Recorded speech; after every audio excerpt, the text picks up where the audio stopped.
Hello વિદ્યાર્થી મિત્રો, આજના વિડિયો લેક્ચરમાં આપણે મલ્ટિપ્લિકેશનને લગતી એક ટ્રીકની ચર્ચા કરશું, જેમાં ખૂબ જ ઝડપથી અને કેલ્ક્યુલેટરની સ્પીડ જેટલી સ્પીડથી તમે ગુણાકાર કરી શકશો. જેમ કે 54 ગુણ્યા 27 કરવાનું તમને કીધું હોય ત્યારે શું કરશો? તો એકમના અંકનો એકમના અંક સાથે ગુણાકાર, દશકના અંકનો દશકના અંક સાથે ગુણાકાર, એટલે કે 7 ચોક 28, 5 દુ 10 એ લખશો.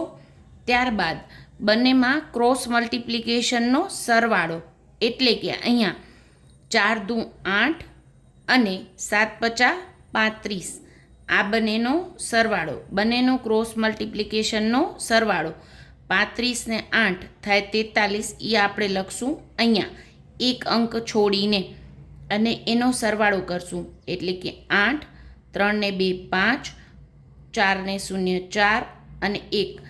જવાબ આવશે 1458. 54 ગુણ્યા 27 તમે કેલ્ક્યુલેટરમાં કરો એટલી જ સ્પીડથી તમે અહીંયા જવાબ લાવી શકશો. બીજું ઉદાહરણ જોઈએ તો 88 ગુણ્યા 31 કીધું હોય તો 8 એકા 8, પણ આપણે 2 ડિજિટ જોઈએ છે એટલે આપણે લખશું 0 8, 8 તેરી 24, એટલે આપણે લખશું અહીંયા.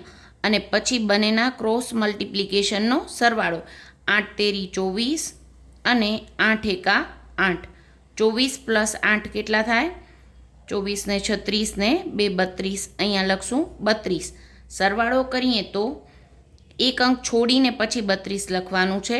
8 0 અને 2 2, 4 ને 3 7 અને 2 2728. એવી જ રીતે કેલ્ક્યુલેટર વગર અને પેપર પેન વગર તમે 62 ગુણ્યા 44 કરીને એનો જવાબ કોમેન્ટ સેક્શનમાં જણાવશો. Thank you.